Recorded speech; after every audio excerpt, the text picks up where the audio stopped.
Sim, aí adiante você fala que o Estado é inimigo e parceiro. Explique melhor essa dicotomia, considerando o limite institucional da luta contra o encarceramento em massa. Tá? É um pouco no sentido de pensar que o Estado não é um ente, né? Uma coisa. Né? Tem diversas elaborações sobre Estado na narrativa delas, né? Ao mesmo tempo em que elas estão se contrapondo ao Estado, né? Quando elas falam, por exemplo, que elas querem denunciar esse Estado ou denunciar a violência de Estado, né? Enfim, o Estado é o inimigo nesse sentido, né? No sentido que o Estado muitas vezes aparece como aquele a quem as mães se contrapõem, né?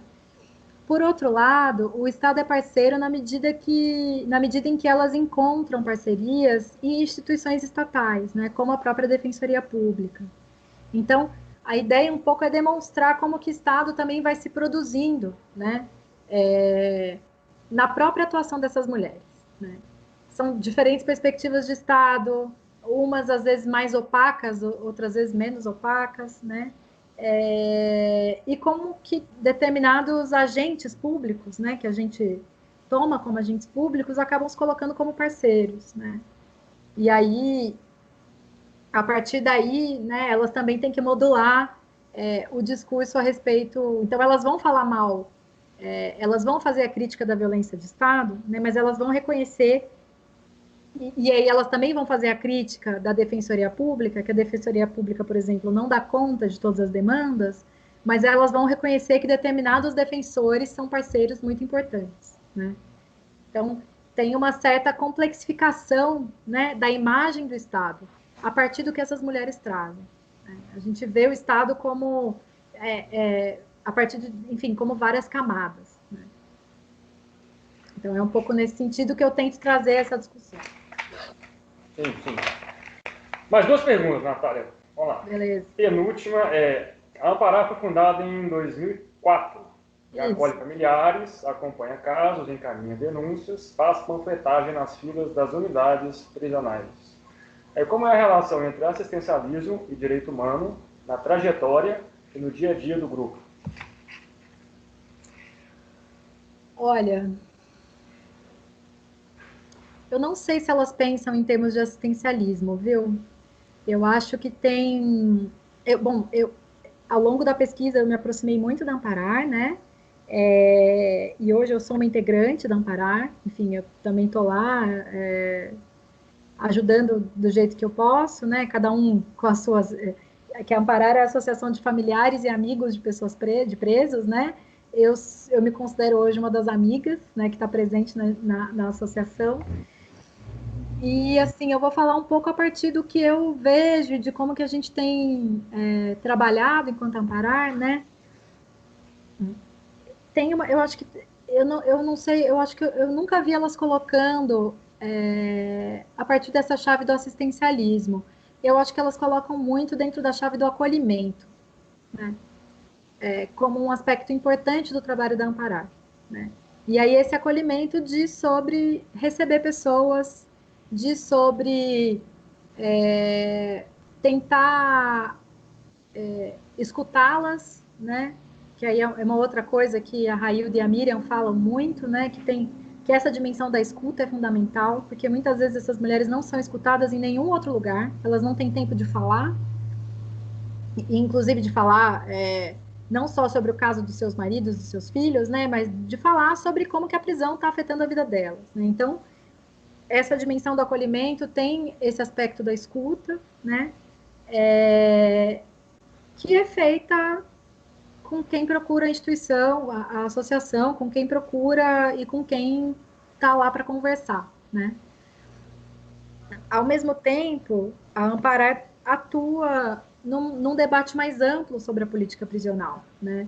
A Amparar é uma associação que hoje defende o fim das prisões e se articula com diversas outras organizações do campo dos direitos humanos, né? Então, eu acho que tem essas duas dimensões na atuação da Amparar, né? Por um lado, esse aspecto mais amplo do debate, e de articulação com ONGs, com organizações, com coletivos, né, com articulações, entendendo mesmo que o trabalho mais amplo em relação às prisões passa por produzir articulações, né, por trabalhar em rede, de certa forma.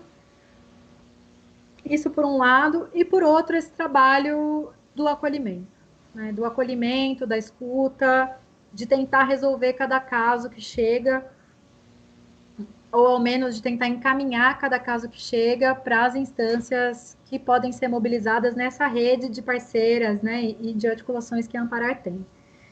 Uma coisa que eu acho importante dizer é que esse trabalho todo é feito num regime de urgência muito brutal, né? As pessoas chegam com questões muito urgentes para serem resolvidas, né?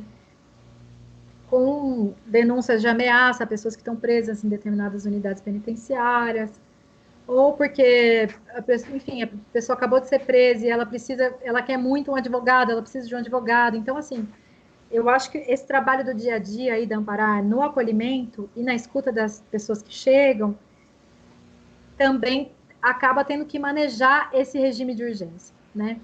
Como lidar, né, com questões profundamente urgentes que produzem sofrimento em um contexto e em diálogo com instituições que são muito lentas, né? Porque a defensoria não vai dar conta da demanda de amanhã, de ontem para hoje, os juízes não vão decidir, né, de ontem para hoje. Tem uma dimensão muito perversa aí da prisão, que é colocar todo mundo nesse caso das decisões, né, tem uma certa espera indeterminada, né? Não é que a vida continua, mas a espera sobre a decisão está lá e não se sabe quando que vai vir, né?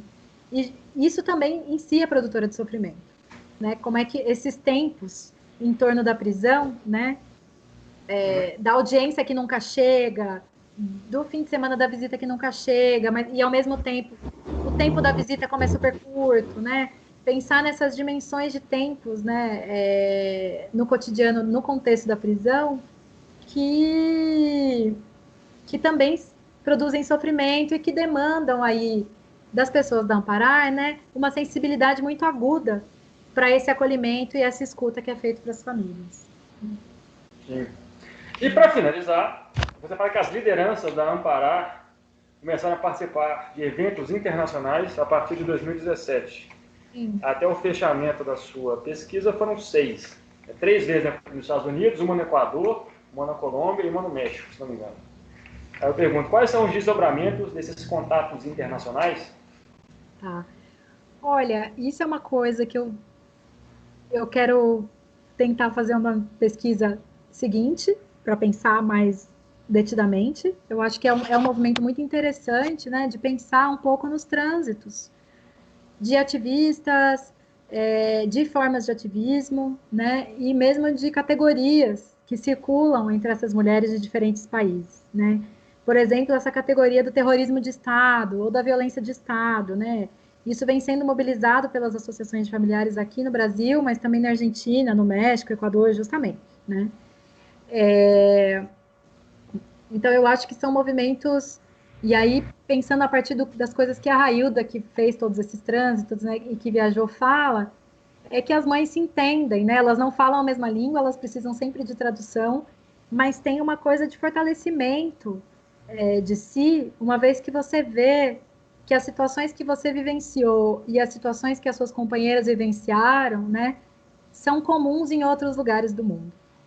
Então, eu acho que tem uma perspectiva de fortalecimento e da sensação de que a luta é uma só, né? Isso é uma coisa que elas dizem muito, de que a luta é uma só. Então, independente se eu sou uma mulher que mora na periferia de São Paulo ou se eu sou uma mulher que mora em Boston. Né? Eu estou usando Boston porque essa semana a gente teve uma live, né, nessa coisa das lives, Tá no YouTube, inclusive, se você quiser, eu posso te passar o link. Com a participação de uma mulher estadunidense que é uma sobrevivente do cárcere, né? Ela mesma esteve encarcerada. O seu marido está preso há trocentos anos, né?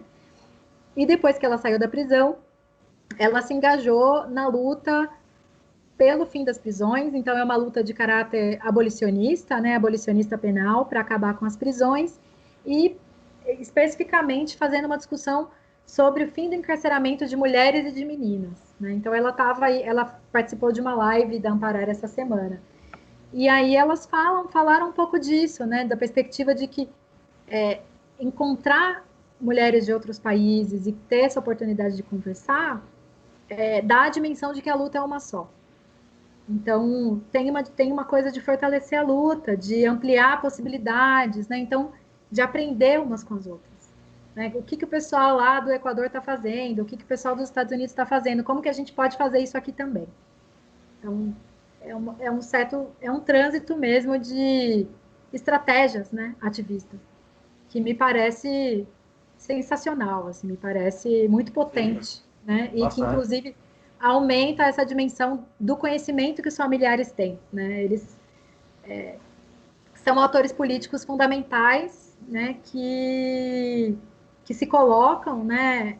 Nesse terreno de debate em torno das prisões e que tem muito a ensinar para todo mundo que está nesse campo, né?